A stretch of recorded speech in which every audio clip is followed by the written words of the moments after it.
I'm Jessica Winters, 32, and until last Christmas, I thought my family was unbreakable. Then my phone lit up with Dad's voicemail. Christmas is off. Expect a call from my lawyer. 6 years earlier, I'd co-signed their $380,000 mortgage when they couldn't qualify a loan. That night, I didn't argue or plead, just texted understood and quietly removed my name from their loan. What followed was 48 hours of silence, then a tornado, 68 missed calls, panicked texts, and their lawyer practically begging for answers. Family drama during the holidays hits differently, so grab your hot chocolate and let me know in the comments if you've ever had a Christmas disaster that changed everything. If you're new here, I'd love to know where you're watching from, and don't forget to subscribe to join our community of survivors and thrivers. Growing up in Mapleton, a picturesque suburban neighborhood just outside of Portland, I was the daughter who could do no wrong in my father's eyes. Dad, Robert Winters, was a commercial real estate agent with a booming laugh that could fill our two-story colonial home. Mom, Linda, worked part-time as a dental hygienist and spent the rest of her time volunteering at church or hosting neighborhood gatherings. We were that picture-perfect American family that decorated our house with more Christmas lights than anyone else on the block and had matching pajamas for Christmas morning photos. Dad would wake us up at dawn with his special eggnog recipe, and Mom would already have cinnamon rolls baking in the oven. My younger brother Michael and I would race downstairs knowing that Dad had spent hours arranging presents under the tree to create what he called the perfect Christmas tableau. Every December, we'd drive around looking at lights while singing carols at the top of our lungs, stopping for hot chocolate at Gregory's Diner where the waitresses knew us by name. Those memories feel like they belong to a different lifetime now. Warm, golden, untainted by the reality that would eventually surface. The shift in our relationship was so gradual that I barely noticed it happening. After college, when I landed, my first marketing job in Chicago, Dad proudly told everyone his daughter was making it big in the city. I wasn't, not really. I was sharing a tiny apartment with 2 roommates and eating ramen more often than not. But I was independent and building something for myself. When the 2008 financial crisis hit, Dad's real estate business suffered badly. Properties weren't selling, commissions dried up, and suddenly, the parents who had always seemed financially secure were calling me with temporary money problems. At first, it was small things, helping with Michael's college textbooks, covering Mom's car repair. I never hesitated because they had given me everything growing up. By the time I turned 26, I had moved back closer to home and was climbing the corporate ladder at a digital marketing firm. That's when their mortgage troubles began. They had refinanced at the worst possible time, and their adjustable rate had skyrocketed. I still remember Dad's voice breaking when he called to tell me they might lose the family home. "Just a rough patch, Jesse," he assured me, but the fear in his voice was unmistakable. Without a second thought, I agreed to co-sign their new mortgage for $380,000. My credit was excellent, I had a stable job, and the loan officer assured me it was just a formality. My parents would make all the payments. "You're saving our home, sweetheart," Mom had whispered, hugging me tightly in the bank parking lot after signing the papers. For a while, everything seemed fine. I bought my own condo, advanced in my career, and started building my savings again. But subtle shifts in our dynamic emerged. When I couldn't make it home for my cousin's wedding because of a work commitment, Dad made pointed comments about forgetting where you came from. When I started dating Ryan, who worked as a high school history teacher, Mom repeatedly asked if I was settling because you could do so much better with your potential. My brother Michael, who had dropped out of college and moved back home, always backed our parents in every disagreement. "That's just how they are," became his mantra, whenever I expressed frustration at their intrusion into my life choices. The entitlement crept in so slowly I barely recognized it. Dad calling to borrow money for a golf club membership because I deserve something nice after all these years of hard work. Or Mom casually mentioning they were remodeling their kitchen, and since you're on the mortgage anyway, we just added a little to the home equity line. Each time I expressed concern, they'd remind me of all they'd sacrificed for me growing up. I started noticing a pattern. Their financial emergencies often coincided with my bonuses or promotions, which they somehow always knew about before I told them. The tightness in my chest when my phone displayed home calling became a physical warning sign I ignored for too long. By my 30th birthday, I had loaned them over $45,000 that was never repaid, co-signed their mortgage, and was listed as a guarantor on 3 of their credit cards. Yet somehow, whenever I achieved something, a promotion, my condo renovation, or my relationship with Ryan becoming serious, they found ways to minimize it or shift the conversation back to their needs. I was their successful daughter when they introduced me to friends, but in private, I was increasingly feeling like an ATM with emotional collateral. Last December marked my 3rd year with Ryan, and we'd recently moved into a beautiful craftsman-style house just 30 minutes from my parents. After years of cramped apartment Christmases or celebrating at my parents' house where I was still treated like a guest rather than family, I was thrilled to host the holidays in our new home. I spent weeks planning every detail, ordering a 9-foot Douglas fir, collecting family recipes, and hand-making personalized stockings for everyone, including Michael's new girlfriend Amber, whom I'd never met. Ryan teased me about my color-coded shopping lists and the spreadsheet tracking each gift purchase. But he supported my excitement, helping me string lights along our porch railing and assemble the new dining table that would finally fit the whole family. "This Christmas is going to be perfect," I told Ryan as we placed the angel atop our tree. "Everyone together in our home. It feels like a fresh start." Ryan had squeezed my hand but said nothing, his silence communicating what I wasn't ready to hear. The first red flag appeared 3 weeks before Christmas when I called Mom to confirm their arrival time. "Oh, honey, Dad and I might be a little late on Christmas Eve. We have to stop by the travel agency to finalize some details," she mentioned casually.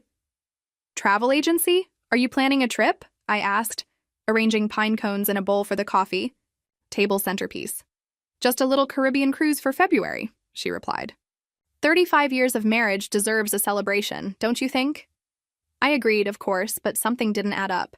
Just 2 months earlier, they had called asking if I could help with their property tax payment because they were a little short this quarter. After hanging up, I searched for the cruise line Mom had mentioned and discovered their basic package started at $3,200 per person, not including excursions, drinks, or flights to the departure port. My stomach tightened with a familiar feeling. The next day, I drove to my parents' house, planning to casually discuss the cruise. When I arrived, a brand new 65-inch smart TV was being installed in their living room. Dad proudly showed off its features, mentioning it was an early Christmas gift to ourselves. In their kitchen, shopping bags from high-end department stores lined the counters. "Just a few things for the cruise," Mom explained, showing me designer sundresses with price tags still attached. I took a deep breath and tried to approach the subject gently. "The cruise sounds amazing, but I'm a little confused. Weren't you having trouble with the property tax payment recently?" Mom waved dismissively. "Oh, that was nothing. Just a temporary cash flow issue. You worry too much, Jessica." Dad patted my shoulder. "We've got everything under control. In fact, we're thinking about remodeling the master bath next spring. The cruise is our reward for being so disciplined with our finances." I couldn't hold back anymore. "Dad, if you can afford all this, why did you need my help with the taxes? And last summer with the roof repair? And my name is still on your mortgage." Dad's expression hardened. "Are you keeping score? After everything we've done for you? We raised you, put you through college, supported your career moves. Now that? We want to enjoy our lives a little. You're counting dollars and cents." Mom joined in, her voice taking on the wounded tone I'd heard increasingly over the years. "I didn't realize our spending needed your approval, Jessica. We're still your parents, not children you need to monitor." I tried explaining that I wasn't monitoring them. I was concerned about the pattern and my own financial exposure with my name on their loans. But the conversation quickly deteriorated, with Mom tearing up and Dad accusing me of being cold and calculating like those corporate types you work with. When I left, nothing was resolved. That evening, Ryan found me staring at our Christmas tree, the lights blurring through my tears. After I explained what happened, he said gently, "Jess, I've watched this cycle repeat for the 3 years we've been together. They claim hardship, you help, then discover they're spending lavishly. It's not sustainable, and it's not fair to you." Deep down, I knew he was right, but acknowledging the truth about my parents felt like a betrayal. The next week, Michael called. "Mom's really upset about your visit," he began without preamble. Why are you giving them grief about the cruise? They work hard and deserve some enjoyment. I tried explaining my perspective, but Michael cut me off. Let it go, Jess. Not everything needs to be analyzed to death. They're not getting any younger. Just let them enjoy their lives without the guilt trip. When I mentioned my financial concerns, he scoffed. You make plenty of money, it's not like you're struggling. Before hanging up, he added, just don't ruin Christmas with this attitude, okay? It's the one time of year we're all together. 2 days later, Dad called with news that they'd decided to get new carpeting installed before the holidays, to make the house nice for when you all visit after Christmas dinner at your place. When I reminded him that we had planned for everyone to stay at our house Christmas Eve and day, he said dismissively, well, your mother wants to wake up in her own bed on Christmas morning. We'll just come for dinner. All my careful planning, the guest room preparations, the Christmas morning brunch menu, the stockings waiting to be filled, suddenly seemed pointless. When I expressed disappointment, Dad's voice turned cold. I think you've forgotten something important, Jessica. We're still the parents in this relationship. If you push this mortgage business or try to control our spending again, there will be consequences. This attitude of yours needs to stop before you damage this family permanently. December 23rd began like any other day. I woke early, made coffee, and reviewed my final Christmas preparations while Ryan slept in. The house smelled of pine and cinnamon, and despite the tension with my parents, I felt a quiet satisfaction, looking at our beautifully decorated home. Everything was ready for the perfect Christmas, even if it wouldn't unfold exactly as I'd planned. The notification for a new voicemail came as I was wrapping Ryan's final gift. Seeing Dad on the caller ID, I assumed he was calling with another change to the Christmas plans. I pressed play and put the phone on speaker while continuing to fold the wrapping paper corners. His voice stopped me cold. Jessica, this is your father. After discussing things with your mother, we've decided that Christmas is off this year, at least with you. Your constant questioning of our finances and life choices has become intolerable. We're your parents, not your children or your clients. Since you're so concerned about money, you should expect a call from our lawyer after the holidays about removing your name from our mortgage. You've made your priorities clear, and sadly, family isn't among them. Don't call back. We need space from your controlling behavior. The gift ribbon slipped from my suddenly numb fingers. I replayed the message, certain I had misunderstood something. The second time was worse. The cold fury in Dad's voice, the finality of his words. My vision blurred, and a strange ringing filled my ears. This wasn't a negotiation or even an argument. It was a complete severing. Ryan found me sitting motionless among scattered wrapping paper, staring at nothing. When I wordlessly handed him my phone and played the message, his expression shifted from concern to disbelief to anger. This is unbelievable, Jess. After everything you've done for them? And they're threatening you with a lawyer? He knelt beside me, taking my ice-cold hands in his. What do you want to do? Call them back? Go over there? For several minutes, I couldn't speak. Memories cascaded through my mind. Dad teaching me to ride a bike, Mom bandaging my scraped knees, family vacations where we'd laughed until our sides hurt. But other memories surfaced too. The subtle guilt trips, the escalating financial demands, the dismissal of my boundaries, the conditional nature of their approval. In that moment, something crystallized within me, a clarity I'd been avoiding for years. No, I finally said, my voice steadier than I expected. I'm not going to call or go over. That's exactly what they want. Me panicking, begging for reconciliation, promising to ignore their financial irresponsibility. Not this time. Ryan watched me carefully. So, what will you do? I picked up my phone, typed a single word, understood, and sent it to my father. That's it? Ryan asked, surprised at my terseness. For now, yes, I replied, a plan already forming in my mind. But I'm done being financially entangled with them. If they want to talk lawyers, I'll beat them to it. That afternoon, while Ryan finished Christmas shopping, I researched mortgage co-signing laws in our state. What I discovered surprised me. As a co-signer who didn't live in the property, I had legal pathways to remove myself from the mortgage without their permission under certain conditions. I made calls to 3 different financial advisors, finally finding one who could see me immediately. Walking into Laura Mendez's office that afternoon felt like the first decisive step toward freedom. "Your situation is unfortunately common," she said after I explained everything. "Family financial entanglements are among the most complicated to unwind emotionally and legally." She reviewed the mortgage documents I'd brought, her expression growing more concerned. "Jessica, did you realize they've taken out 2 home equity lines of credit since you co-signed?" I hadn't known. Further analysis revealed they had borrowed against nearly all the available equity in the home, an additional $120,000 beyond the original mortgage. "The good news," Laura explained, "is that you're only on the primary mortgage, not these equity lines.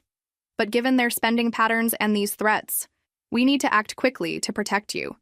She recommended a specific attorney specializing in real estate law, making a call that secured me an appointment for later that day.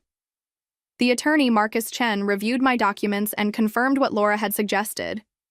I could petition for removal based on proof that I no longer had financial interest in or benefit from the property, combined with evidence of the co-borrower's threatening behavior. "It's not instantaneous," he warned, "but we can expedite the process given the circumstances. The bank will ultimately make the final decision, but with your excellent credit history and their recent borrowing activity, you have a strong case." Walking to my car afterward, I felt a strange mixture of grief and determination. I was about to sever one of the most fundamental financial ties to my parents, a step that would likely change our relationship forever. For a moment, my resolve wavered. Should I try one more conversation? Give them one more chance to understand my perspective? Then I remembered my father's voicemail, the cold dismissal in his voice, the casual way they had leveraged my financial stability for years while dismissing my concerns. I called Ryan. "I'm doing it," I told him. "I'm removing myself from their mortgage." His response was immediate and supportive. "Whatever you need, I'm here. This is the right move, Jess."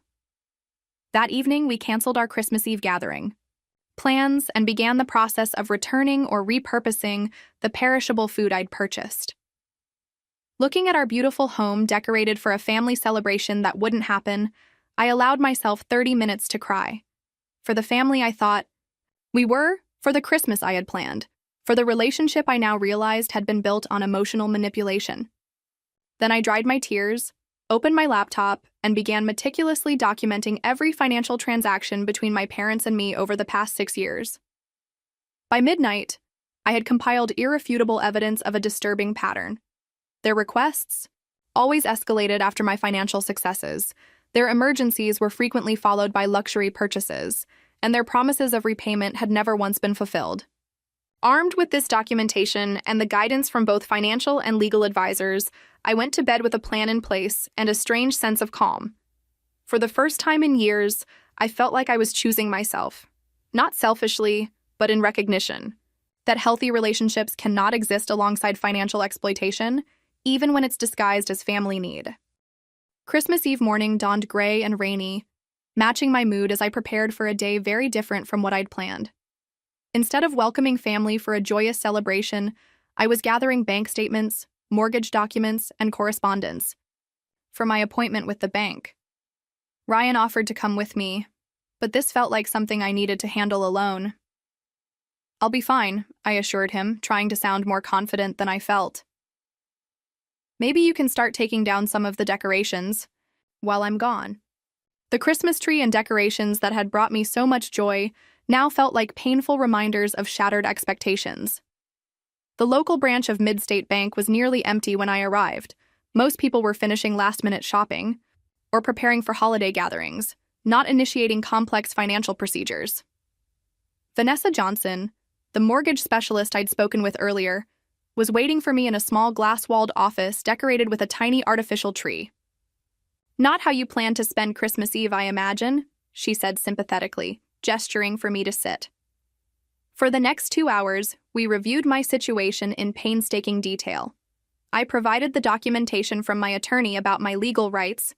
As a co-signer, financial statements proving I received no benefit from the property, and evidence of the threatening communication from my father. "This is certainly an unusual situation," Vanessa admitted, "but not unprecedented.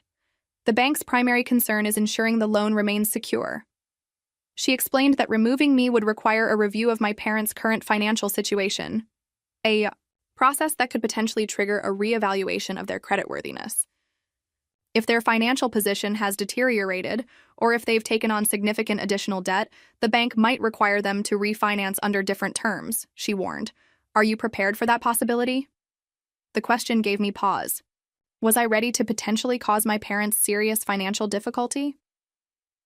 The doubt must have shown on my face because Vanessa added gently, Jessica, you mentioned they have substantial equity lines already. If they're struggling to manage this situation won't improve by maintaining the status quo. She was right, of course. Continuing as their financial safety net wasn't helping them develop better habits.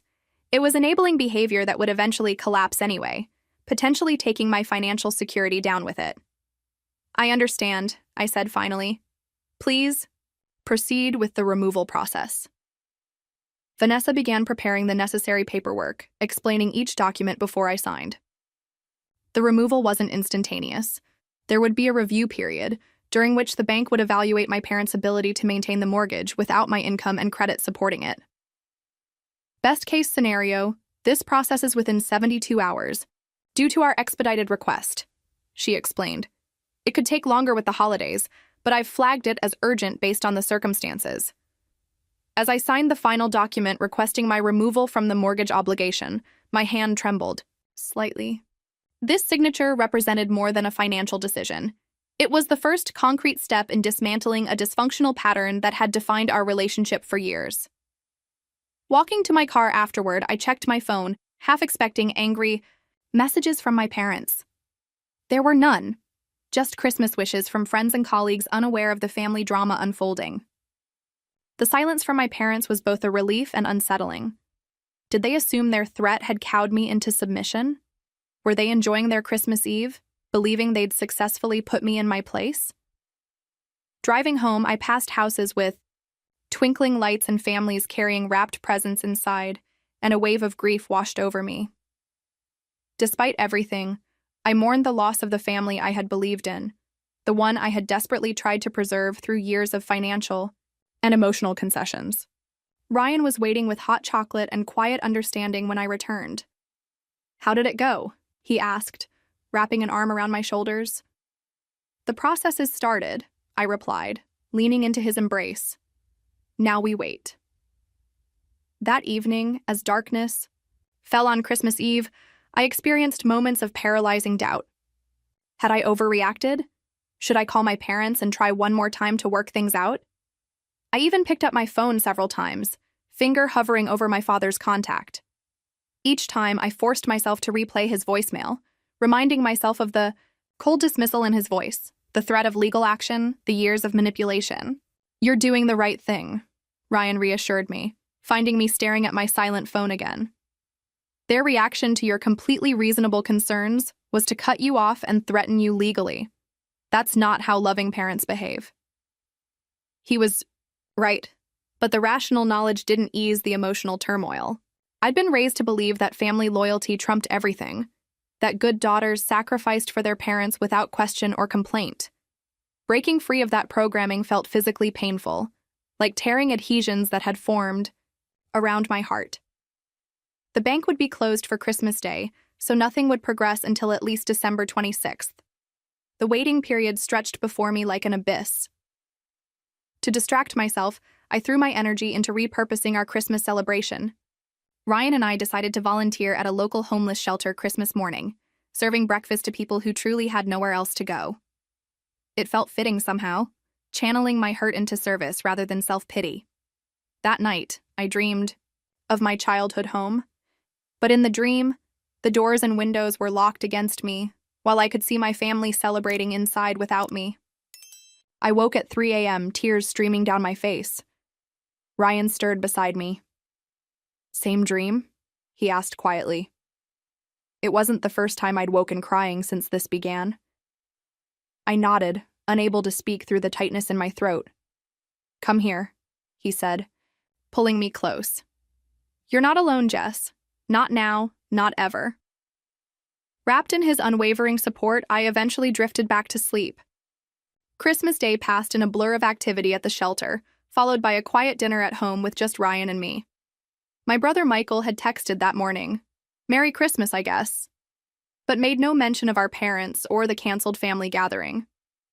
I replied with a simple, "Merry Christmas to you too," and left it at that. No word came from my parents. The silence was deafening, but also instructive. They were still expecting me to make the first move, to come begging for reconciliation. They didn't realize yet that something fundamental had changed. On December 26th, I received confirmation from Vanessa that my removal request was being processed on an expedited basis. The bank has initiated contact with the primary borrowers, she informed me. We should have a decision within 24-48 hours. The countdown had begun. I knew that once my parents were notified by the bank, the fragile silence would shatter. With grim determination, I prepared for the storm. The morning after Christmas, I woke with a strange sense of calm. The initial shock and emotional turmoil had settled into a steady resolve. I went through my normal routine: morning run, shower, breakfast with Ryan, as if the foundation of my family relationships wasn't being dismantled with each passing hour. Ryan watched me carefully as I sipped my coffee and scrolled through work emails. "You seem different today," he observed, buttering his toast. "More centered." I considered his observation. "I think I've moved past the shock and grief, at least temporarily. Now I'm just determined to see this through." It was true. Having initiated the process, I felt a surprising sense of control, as if I'd finally stepped off a runaway carousel that had been making me dizzy for years. The bank had estimated 24-48 hours for processing, which meant my parents could be notified anytime between today and tomorrow. Each time my phone buzzed, my heart rate spiked, but it was never them. Just friends checking in about Christmas, colleagues with last-minute questions before the new year, promotions from retailers launching post-holiday sales. The ordinary world continued spinning, oblivious to my private upheaval. To channel my nervous energy, I created a detailed spreadsheet documenting every financial transaction between my parents and me since I'd started my career. Loan amounts, dates, promises made, evidence of their subsequent purchases. The pattern was even more disturbing when laid out chronologically. $4,500 for emergency plumbing repairs, followed by Dad's new golf clubs 2 weeks later. $8,000 for catching up on the mortgage. The same month Mom bought designer furniture. $12,000 for medical bills right before they took a luxury Alaskan cruise. None of these loans had ever been repaid. Over 6 years, the total exceeded $65,000, not including the mortgage I'd co-signed. Seeing the numbers in black and white reinforced my decision. This wasn't ordinary parental support. It was systematic financial exploitation disguised as family need. Ryan found me staring at the spreadsheet, my expression hardening as I added details to each entry. "Building a case?" he asked, peering over my shoulder. "More like creating clarity," I replied. "I need to see the reality without the emotional fog. When they start calling, and they will, I need to remember exactly why I'm doing this."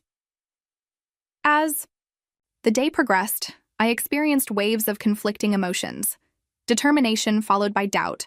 Righteous anger followed by crushing guilt. During one particularly difficult moment, I found myself on my parents' Facebook page, looking at photos. From previous Christmases, smiling family portraits that gave no hint of the dysfunction beneath the surface. "This is self-torture," Ryan said gently, closing my laptop. "Come on, let's get out of the house." We spent the afternoon walking through a nearby nature preserve, the winter sunshine and physical activity helping to quiet my churning thoughts. That evening, just after dinner, the first text arrived from my mother. "Jessica, the bank called today with some concerning information. Please call us immediately." No mention of the voicemail, the canceled Christmas, the threats. Just an expectation that I would jump to address their concerns, as I always had before. I showed Ryan the message without responding.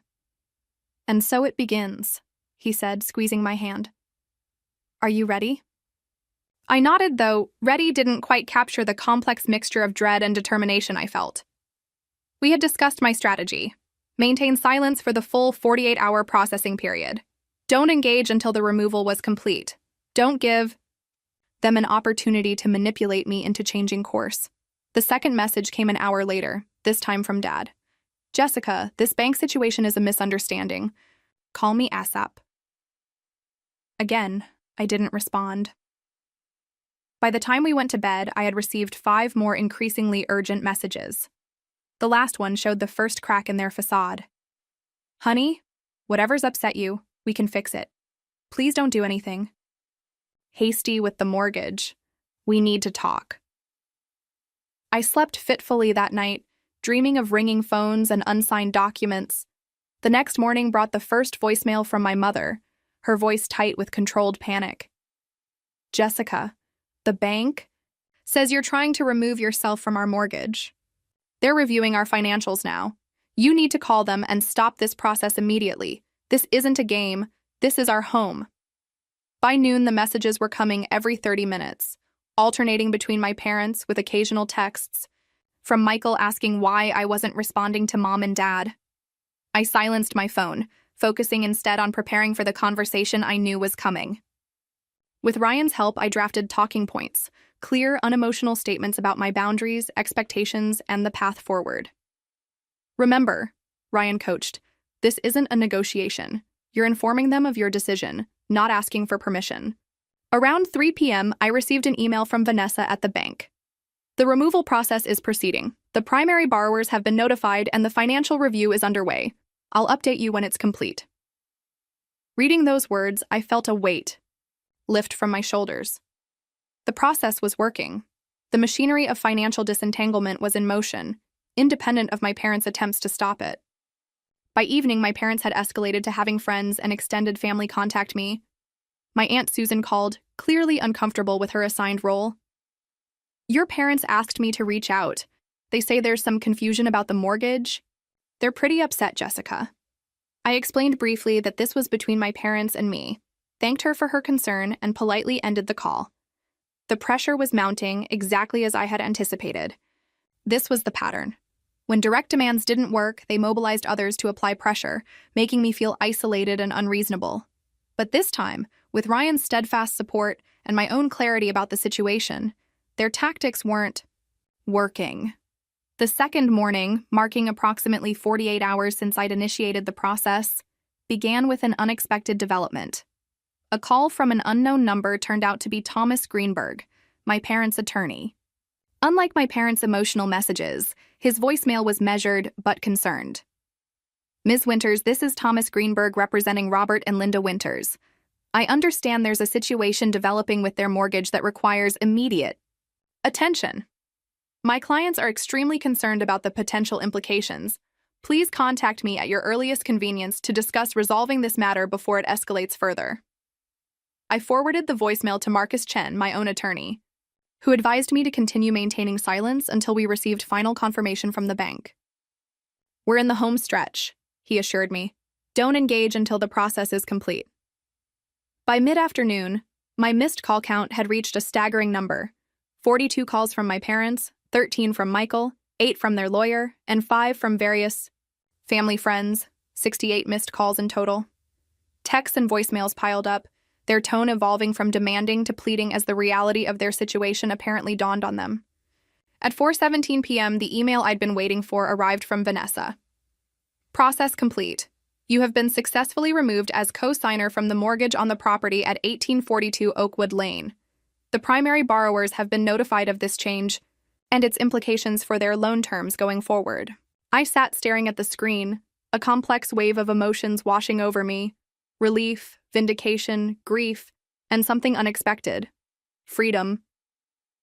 For the first time in years, my financial future was truly my own. The document attached to Vanessa's email made it official. I was no longer legally tied to my parents' financial decisions. Whatever happened with their mortgage now was entirely their responsibility. The moment was bittersweet, a necessary separation, but one that carried profound implications for our relationship moving forward. I forwarded the confirmation to Marcus, who replied almost immediately. Congratulations! You've taken an important step toward financial independence. Now we can prepare for the conversation that will inevitably follow. As if on cue, my phone began ringing again, my father's name flashing on the screen with a persistence that would have intimidated me just days earlier. This time, I felt ready to answer. But not quite yet. First, I needed to center myself completely in my new reality. I turned to Ryan, who had been my anchor throughout this process. It's done, I told him, showing him the email. I'm free. He pulled me into a tight embrace. You've been so brave, Jess. I'm incredibly proud of you.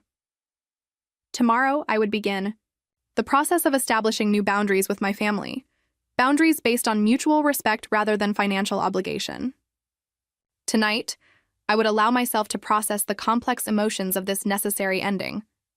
The calls continued into the evening, but for once, I didn't feel responsible for immediately addressing my parents' crisis. Their financial reckoning had been inevitable. I had simply stopped postponing it at my own expense. As the 48-hour window closed, I prepared to enter a new phase, one where I would engage, but on completely different terms than ever before. The morning after receiving confirmation that I'd been removed from the mortgage, I woke to find 68 missed calls accumulated over the past 2 days, 37 from Dad, 22 from Mom, 5 from Michael, and 4 from unknown numbers that voicemails revealed were from my parents' lawyer. The sheer volume was staggering, nearly 3 calls per hour, around the clock for 2 days straight. I sat at my kitchen table, coffee growing cold as I methodically listened to each voicemail, documenting the progression of their reactions in a notebook. The evolution was telling. The earliest messages were commanding. Jessica, call us immediately about this bank nonsense. Then came indignation. I can't believe you would do this without discussing it with us first. This is completely irresponsible. As hours passed without my response, the tone shifted to fake concern. Honey, we're worried about you. This isn't like you. Has Ryan put you up to this? Next came thinly veiled threats. You don't want to damage our relationship permanently over a misunderstanding. Think about what you're doing to this family. By the second day, panic had set in. The bank is asking for financial statements. We don't have. They're talking about reassessing loan terms.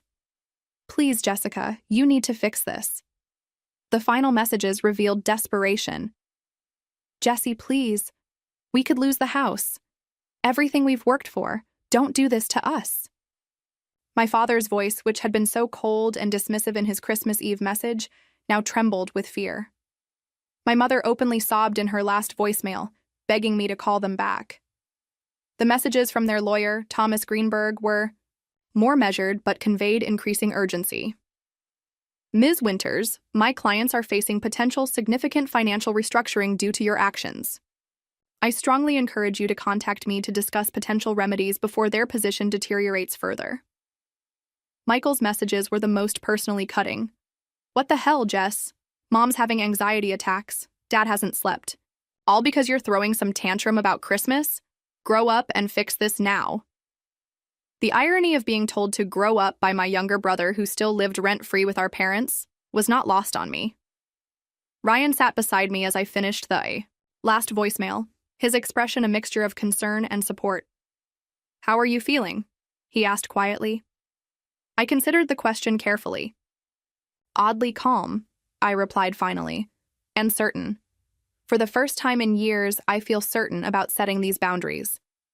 I called Marcus Chen, my attorney, updating him on the barrage of communication and seeking his guidance before responding. This reaction is exactly why we expedited the process, he noted. They clearly relied on your financial backing more than they admitted. Now that you've heard them out, I think it's time for a clear, documented response from our side. Following Marcus's advice, I spent the afternoon crafting a comprehensive email to my parents, their lawyer, and Marcus. It detailed my decision, the reasons behind it, and my conditions for future communication, all expressed in factual, unemotional language. No accusations, no recriminations, just clear statements of reality and boundaries. I have removed myself from the mortgage at 1842 Oakwood Lane, effective December 27th. This decision is final and legally executed, I began. This action follows years of financial entanglement that has become untenable, culminating in the threatening voicemail I received on December 23rd, stating Christmas was off, and I should expect a call from your lawyer. I attached a transcript of that voicemail for reference, along with a summary of the $65,000 in unpaid loans over the past 6 years. I continued. Moving forward, I am open to rebuilding our relationship, but only on terms that respect my financial and emotional boundaries. These include 1. No requests for money, loans, or financial guarantees of any kind. 2. Acknowledgement of past patterns of financial manipulation. 3. Family counseling if we choose to attempt reconciliation. I concluded. I am taking a 30-day break from communication to allow everyone time to process this change. After January 27th, I welcome conversation that respects these boundaries. Any contact attempting to manipulate, threaten, or pressure me before that date will result in an extended period of no contact. After reviewing it with Ryan and making a few adjustments, I sent the email, then immediately turned off my phone. 30 days of peace, I said, looking at Ryan with a mixture of determination and relief. I need that time to rebuild my sense of self without their voices in my head. Ryan nodded, understanding completely. I think that's wise. They need time to accept that their old tactics won't work anymore. We had anticipated that my parents might escalate to showing up at our house, so we had made arrangements to stay with Ryan's brother in a neighboring city for a few days.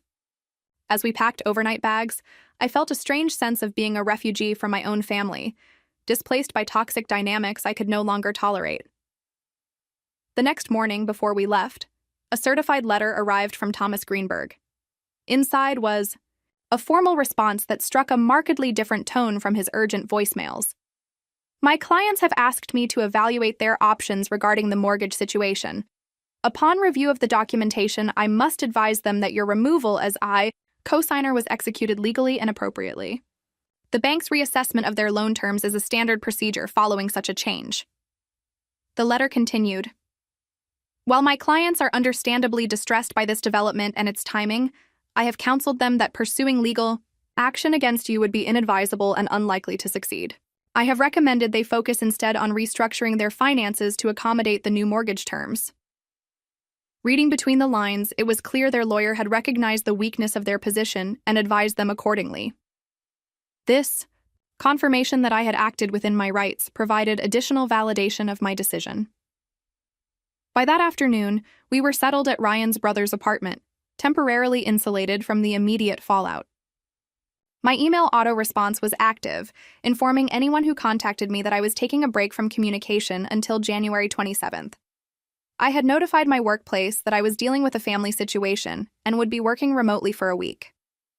Though I'd turned off my personal phone, I checked my email once daily, filtering messages through Ryan to protect my peace of mind.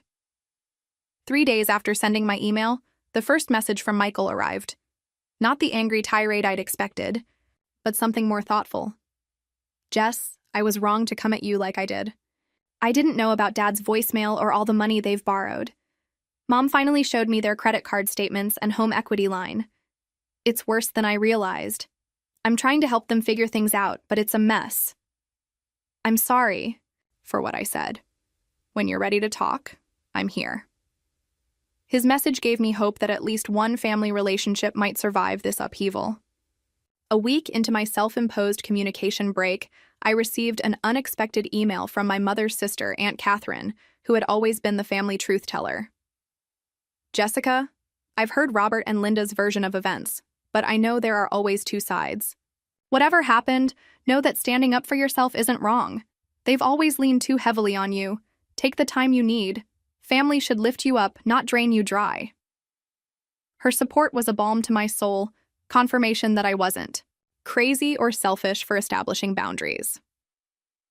As January unfolded, I worked with my therapist, Dr. Martinez, to process the complex emotions surrounding my decision. What you're feeling is grief, she explained during one particularly difficult session. Not just for the relationship you've lost, but for the relationship you deserved but never had. It's also grief for the identity you're shedding, the role of perpetual caretaker and financial safety net. With her guidance, I developed a communication plan for eventually re-engaging with my family, a structured approach that included recognizing manipulation tactics, setting clear time limits for conversations, and having prepared responses for predictable scenarios. You're not cutting them off permanently, Dr. Martinez reminded me. You're creating a healthier dynamic that protects your well-being. That's not selfish. It's necessary for any relationship to be sustainable. As the end of January approached, I felt stronger and clearer than I had in years.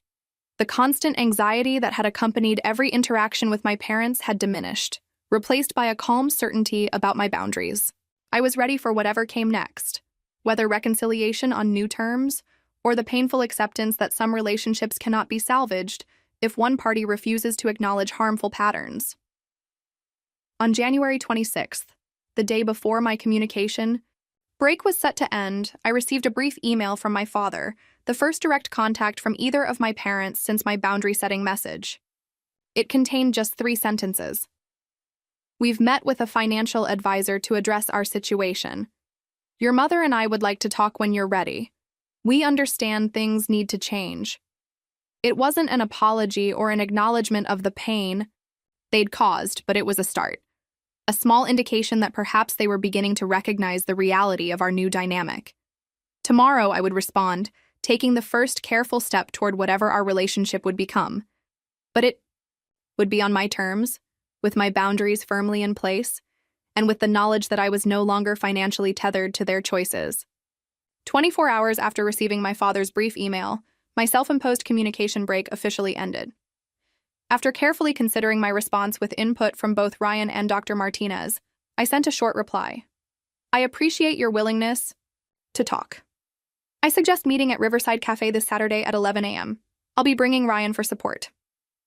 Choosing a public location was deliberate, a neutral space where emotional outbursts would be constrained, with a clear endpoint since the cafe closed at 1 p.m.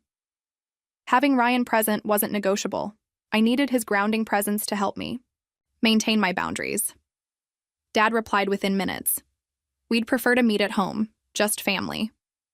His attempt to control the terms wasn't surprising. I responded firmly, Riverside Cafe, Saturday, 11 a.m., with Ryan. Those are my terms for this first conversation. After a longer pause, he acquiesced. Fine. We'll be there. The days leading up to Saturday were filled with preparation. Dr. Martinez helped me anticipate various scenarios and practice responses that maintained boundaries without escalating conflict. Remember, she advised, you're not responsible for their emotions or reactions. Focus on clearly stating your position, not justifying or defending it. The morning of the meeting, I woke with a knot of anxiety in my stomach. Ryan found me at the kitchen table, rehearsing my talking points. You've got this, he assured me, squeezing my shoulders. Just remember, you're not the one who needs to fix anything here. When we arrived at the cafe, my parents were already seated at a corner table. Mom looked smaller somehow, her usually perfect makeup unable to hide the strain of recent weeks. Dad sat rigidly, his jaw tight. Neither stood to hug me, the first indication that this was indeed a different kind of family meeting. Ryan and I sat across from them, and for a long moment, no one spoke. Finally, Dad cleared his throat. You've put us in a very difficult position, Jessica. His opening line confirmed my suspicion that we weren't here for an apology. The bank has given us 60 days to either qualify for the mortgage on our own or find a new cosigner. Our monthly payment will increase by $640 if we refinance under current rates. I let his statement hang in the air, resisting the familiar urge to offer solutions or express sympathy. After an uncomfortable silence, I responded evenly, I understand. This is a challenging transition. As outlined in my email, I'm open to rebuilding our relationship, but not our financial entanglement. Mom interjected, her voice quavering. How could you do this to us, Jessie? After everything we've done for you? We're your parents. It was the guilt tactic I'd anticipated. I took a slow breath before responding. I'm not here to relitigate the past. I'm here to discuss how we move forward with healthier boundaries. Dad's face flushed. Boundaries? We gave you life, raised you, paid for your education. Now when we need help, you talk about boundaries? Ryan shifted beside me, a subtle reminder of his support.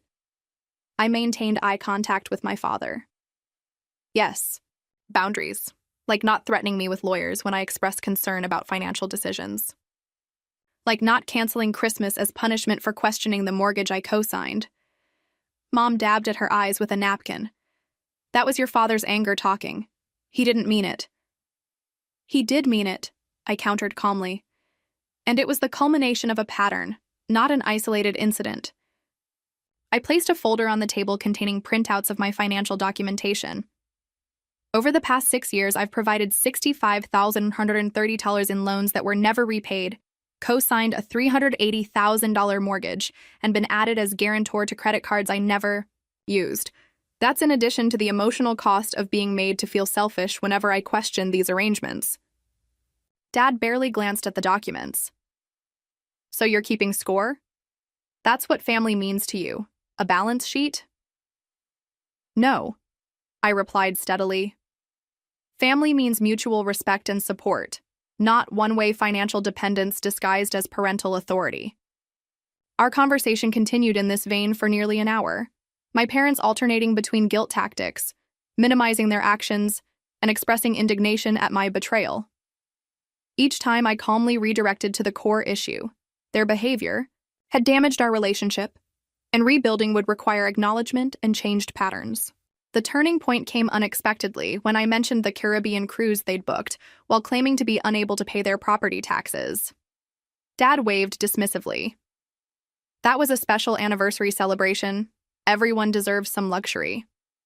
Funded by whose luxury? I asked quietly. The $12,000 I gave you that month for what you said were medical bills? Mom's expression changed suddenly, eyes widening as she turned to Dad. You told me that cruise was paid for with your year-end bonus. A heavy silence fell over the table. Dad shifted uncomfortably, avoiding Mom's questioning gaze. Robert, she pressed, did you use Jessica's money for our cruise? His non-answer was answer enough. Mom turned to me, genuine shock on her face. I didn't know Jesse. He told me different stories about where the money was coming from.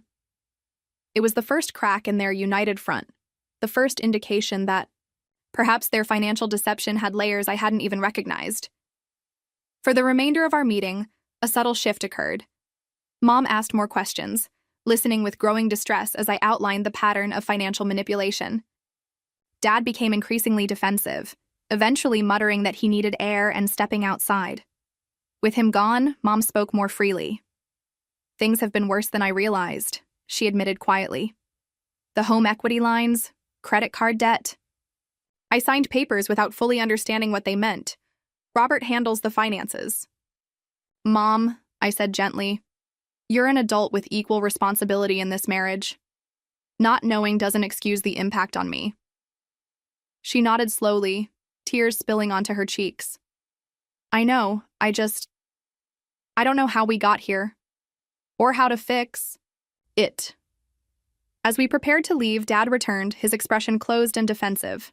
I outlined my conditions for moving forward: financial transparency, family counseling, and absolute adherence to the boundary of no money requests.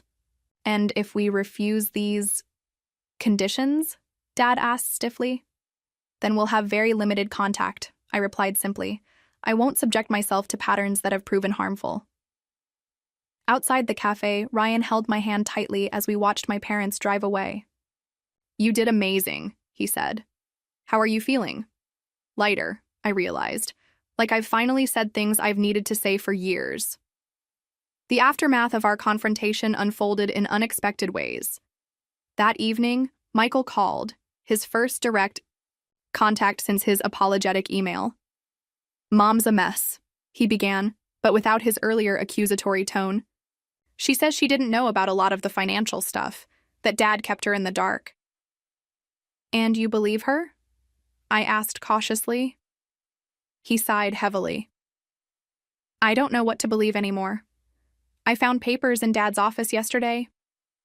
They've remortgaged the house twice. There are credit cards I never knew about. It's worse than either of us realized, Jess.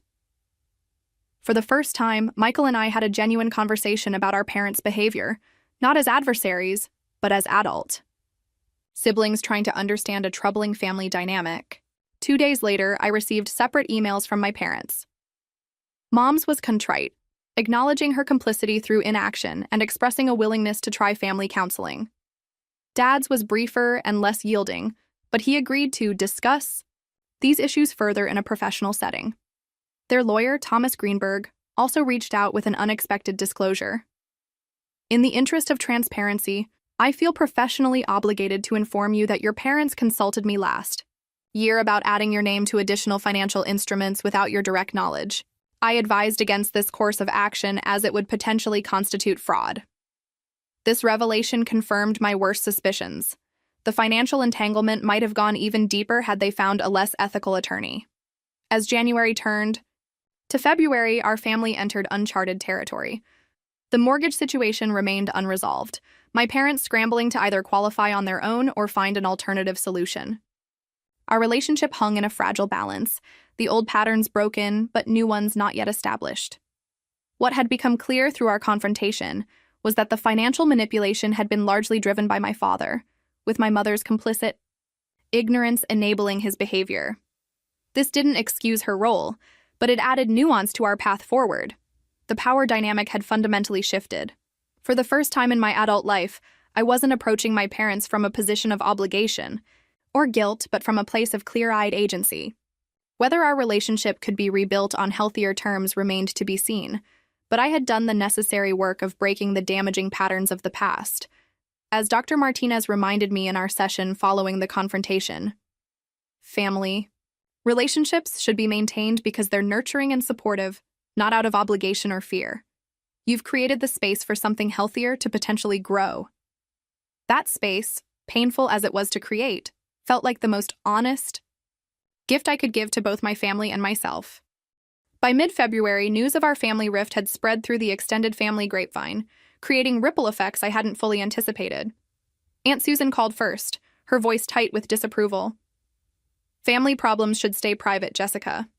Your parents are devastated by this public embarrassment. Uncle Jim took a different stance, calling to offer support. About time someone stood up to Robert's financial shenanigans. He tried to rope me into co-signing a boat loan last year. Cousins weighed in via text and social media messages, some expressing sympathy, others suggesting I was overreacting to normal family dynamics.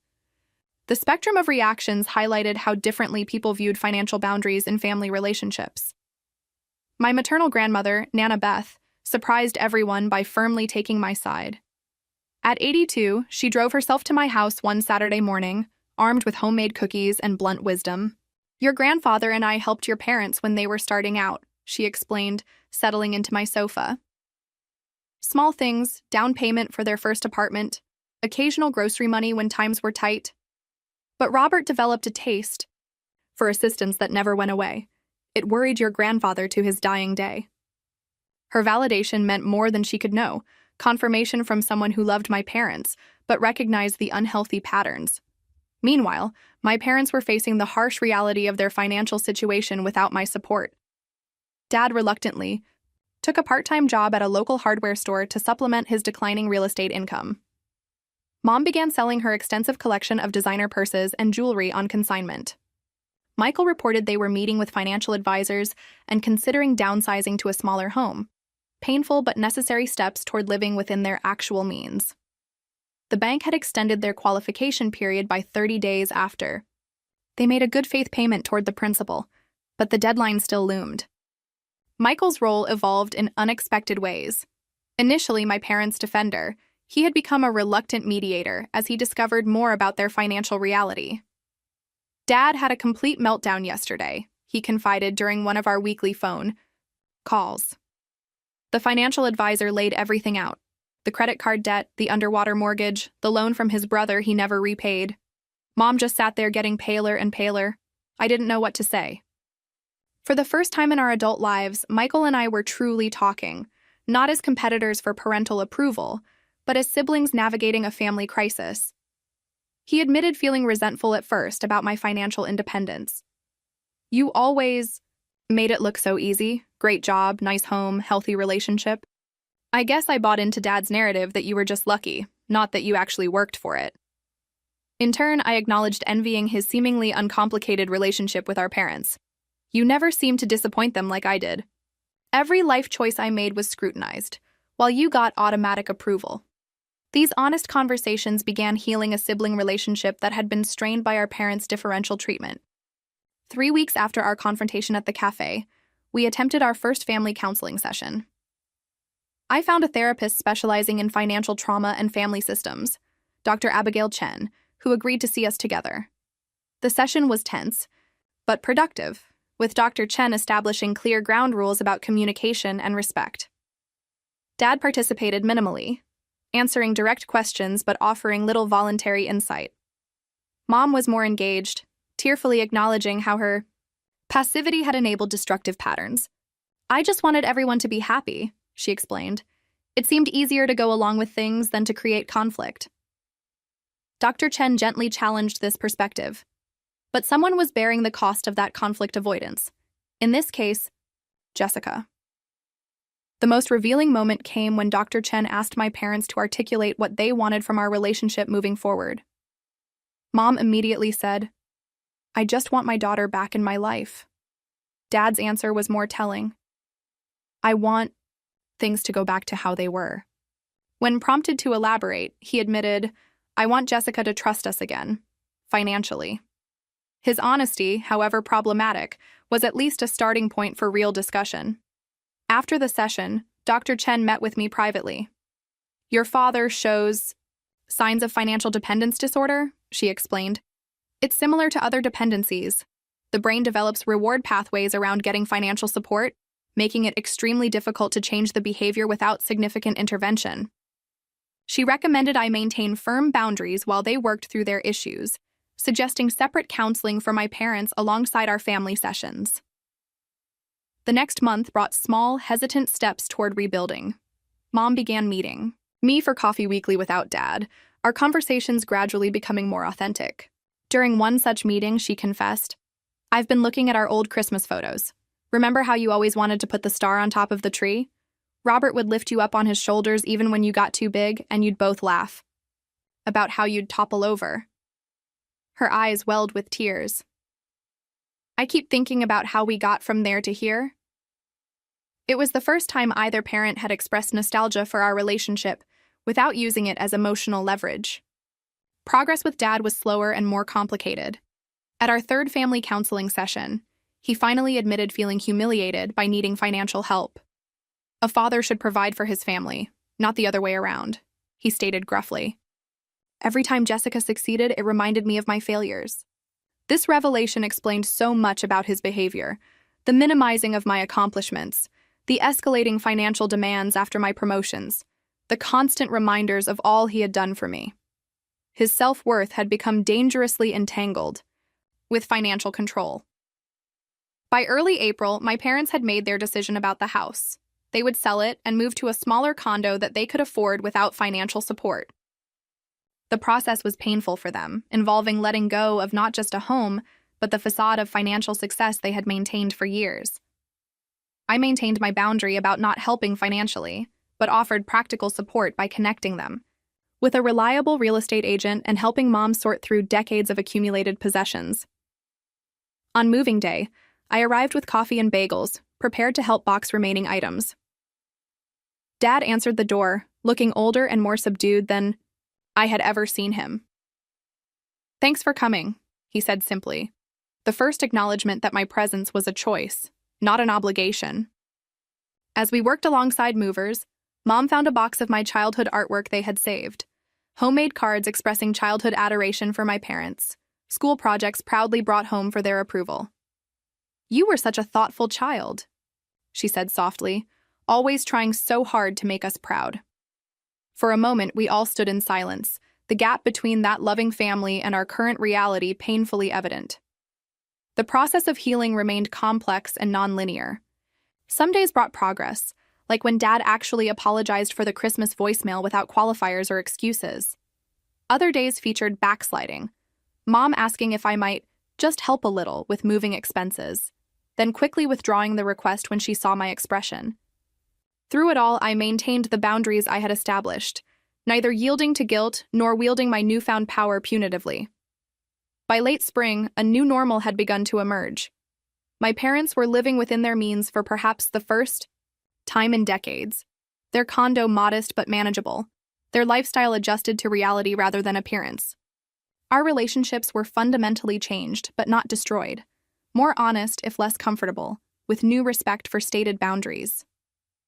Most importantly, I had broken a cycle that would otherwise have continued draining my financial and emotional resources indefinitely.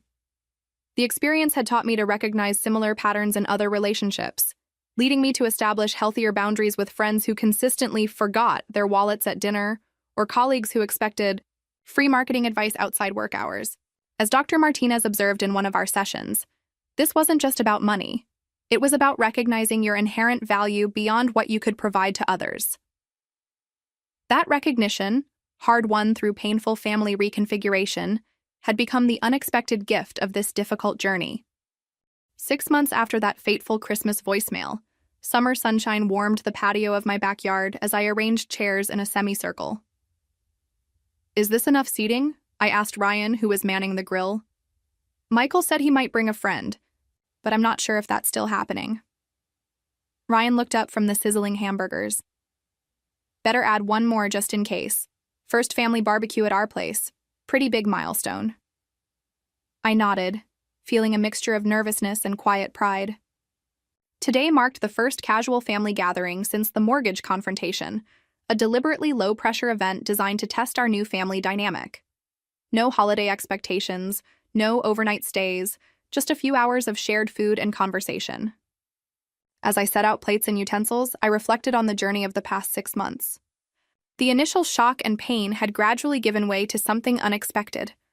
A more authentic relationship with my family, built on reality rather than obligation or pretense. My parents arrived precisely on time, another new development. Before, they would have shown up early with opinions about my hosting choices or called last minute with some reason for delay. Dad carried a store-bought dessert, Mom a bouquet of summer flowers. "The yard looks wonderful," Mom commented, genuinely admiring the garden beds Ryan and I had spent spring weekends creating. "You always did have a good eye for color combinations." Dad handed me the dessert box somewhat awkwardly. "Didn't know what you might want, so I got the sampler thing. The bakery lady said it's popular." The small gesture, choosing something with me in mind without assuming he knew best, represented significant growth. Michael arrived shortly after, bringing his friend Donna, a soft-spoken librarian he'd been dating for 2 months. Their relationship seemed to be nurturing a more thoughtful side of my brother that I'd rarely seen before. As we settled around the patio table with our food, the conversation remained lightweight. Neighborhood developments, Michael's new job in IT support, a funny story about Mom's book club selecting an accidentally risque novel. Beneath the ordinary topics, though, I noticed subtle but significant changes. Dad didn't dominate the conversation as he once would have. Mom asked follow-up questions about my recent work projects, showing genuine interest rather than comparing them to some imagined better alternative. Most notably, no one mentioned money. Not their financial situation, not my career success, not the cost of anything discussed. It wasn't that we were avoiding the topic. Rather, it had been rightfully relegated to its proper place in our relationship.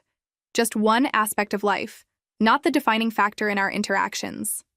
After dessert, I found myself alone in the kitchen with Dad as I brewed coffee.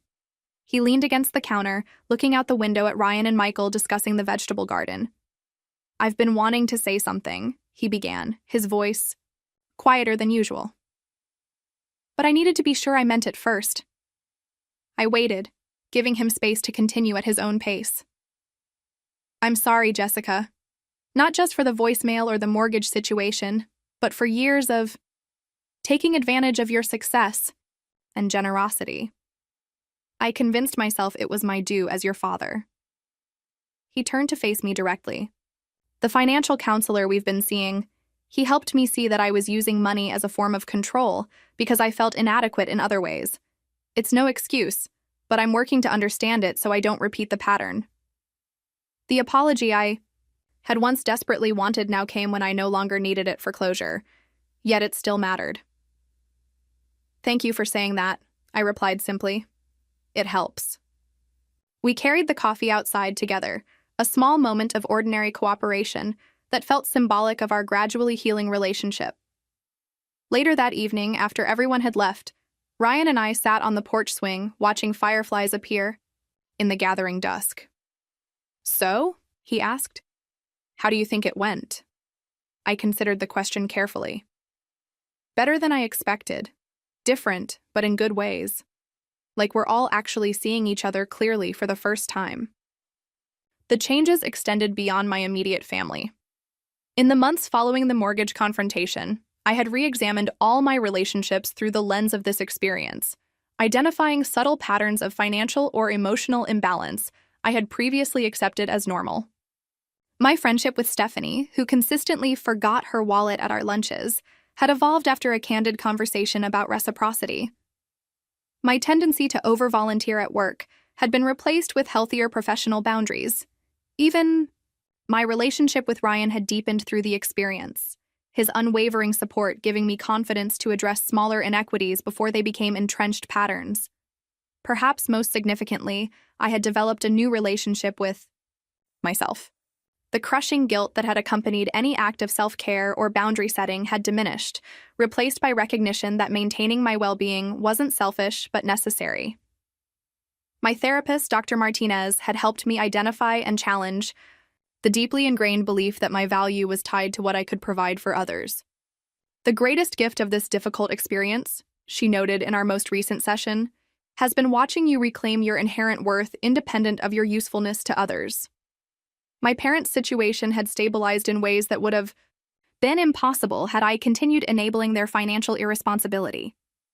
Living in the condo they could actually afford, they had begun rebuilding their financial foundation. Dad had taken a part-time position at a real estate training center, finding unexpected satisfaction in mentoring new agents. Mom had started a small alterations business, utilizing sewing skills she had previously treated as just a hobby. They would never be wealthy, but for the first time in decades, they were living honestly within their means. Michael had also grown. Through the experience, developing independence I hadn't thought possible. After moving out of our parents' house into a shared apartment, he had discovered capabilities previously obscured by the dysfunctional family dynamic. Our sibling relationship, once characterized by rivalry and resentment, had evolved into something resembling actual friendship. As summer transitioned to fall, we created new holiday traditions. Instead of the elaborate, financially strained celebrations of the past, we planned simpler gatherings focused on connection rather than appearance. For Thanksgiving, we would all contribute dishes to a meal at Michael's apartment.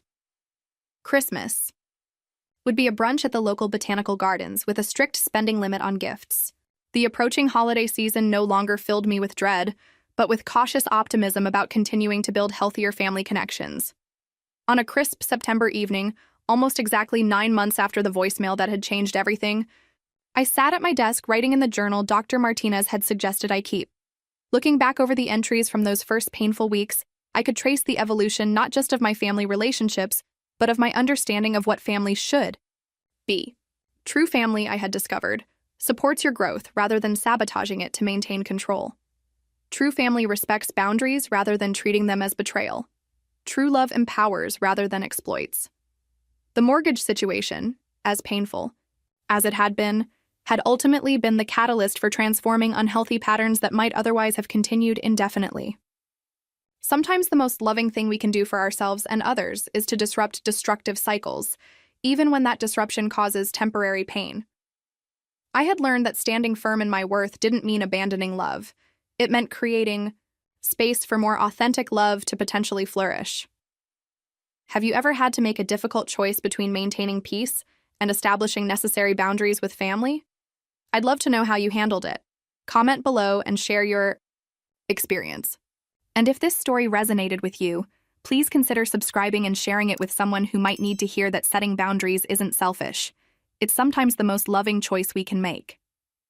Thank you for joining me on this journey of healing and growth. Remember, true family supports your wings, not clips them to keep you close.